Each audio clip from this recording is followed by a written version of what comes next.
So back to Bad Blood. It's October 5th, yesterday as we speak. So I'm moving to the main event, which was Roman and Cody, the unlikely alliance against Solo and Jacob Fatu of the Bloodline. So I'm going to go through a couple pictures on this, not a full review. If you guys want to watch the video, if you missed it, it's all in the description. I got a low-res video posted on Blogspot. So if anybody wants to catch that, it's 47 minutes and 51 seconds, everything including the promo package beforehand and the match. So let's go through some pictures before I get our ratings from the homeboys. Speaking of homeboys, Solo Sikoa, baby.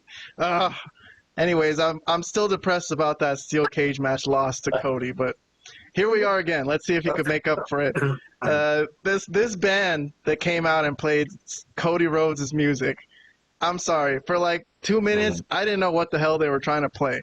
And then I listened, I'm like, is that Cody's song? Like, what the hell is this? That band sounded awful. But anyways, here comes Cody.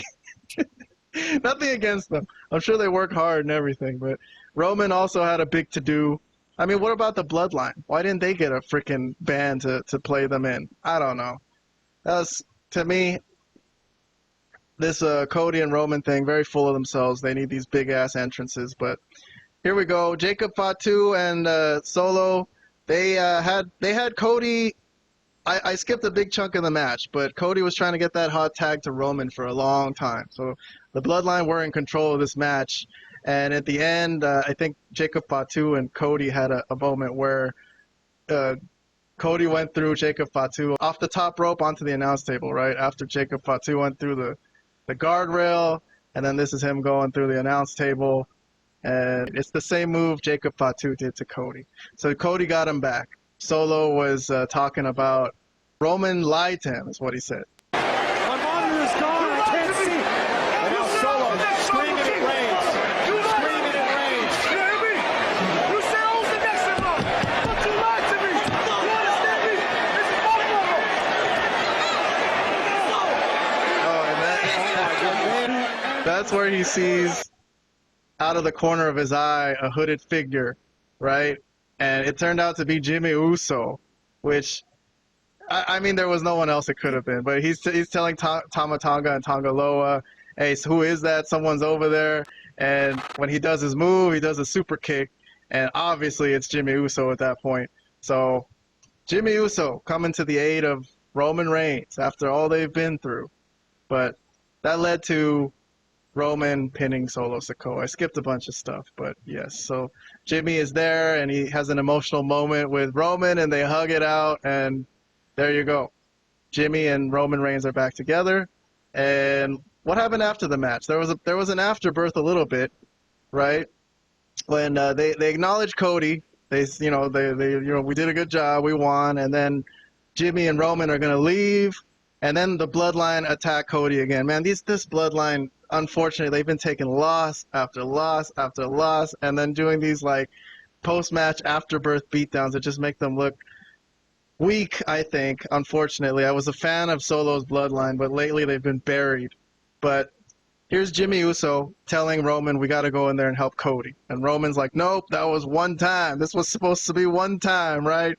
But in the end, he listens to Jimmy, and they get in there and they clean house, and they help Cody, and that's that. So I'm going to just stick to this angle, okay? Before we talk about what happens after this, let's just talk about this tag team match and the afterbirth. So what are our ratings for this match? I gave this a thumbs up. Vlad gave this a thumbs up. Robert also gave this a thumbs up. Okay, so we all liked it. Liked it well enough. Nothing bad to say, I guess. But let's get some thoughts. I'll start with Vlad this time. Vlad, you go ahead. You have the floor. Yeah, I mean, I don't think I have a lot to say about this one. I thought it was enjoyable. I thought it was pretty good. I thought the work was pretty good. I thought they, it stuck to like actually being a tag team match, which was nice. It didn't like become like this tornado tag team which is common sometimes in today's modern wrestling. It mostly did stick to being a tag match, and the work was very good. And I don't have any issue with who went over. I think if they're building towards something that we're probably not completely seeing, and given what happened after this segment, which we're going to discuss, we kind of have an idea now what it is. We don't know exactly where it's going, but we know who it involves at the very least. That's all I got. But this was good. You had told me at the Smackdown when Solo lost to Cody clean in the steel cage that maybe this would be where they could get some heat back if they won this.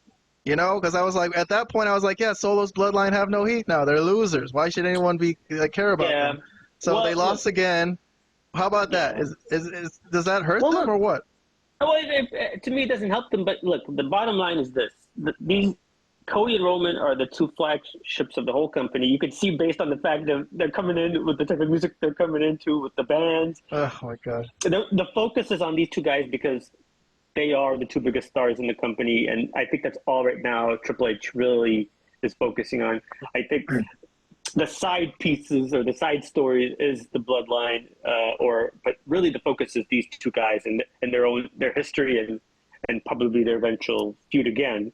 But so I think, unfortunately, they're taking the Solo's Bloodline. If you're a big fan of that, they are taking some hits here, but I could kind of understand that because the focus should be on these two guys. So I kind of trust Triple H's, I trust his creative on this. If he thinks this is a good booking, then I'll give it a chance and see where it goes.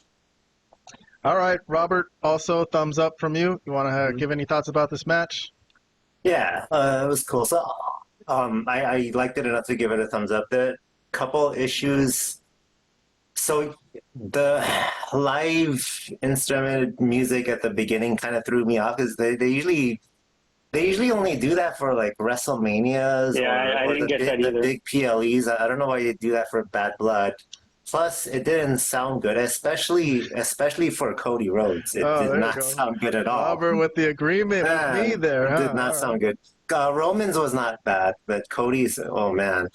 Okay, so there was that, and then the very beginning of the match was very, very slow paced for me. It took a while for it to pick up, and I thought they would show a little bit more tension between Roman and Cody, given their history. I don't know if that's really a con or not, but I just thought that they would show a little bit more tension between the two. They've turned Roman face completely. He's a baby face now. I thought part of me thought that this might be a ruse and he might retake the Bloodline at some point. Maybe he could swerve. Oh, no, I did not think that at all. No, I wanted it to happen, but nope, nothing like that. Roman's a baby face now. All right, no tension between Cody and Roman. In fact, they're buddies. We're gonna see them going out and hanging out and stuff. Drinking a beer. Yeah, why not? Why not, man? They have mutual respect for each other.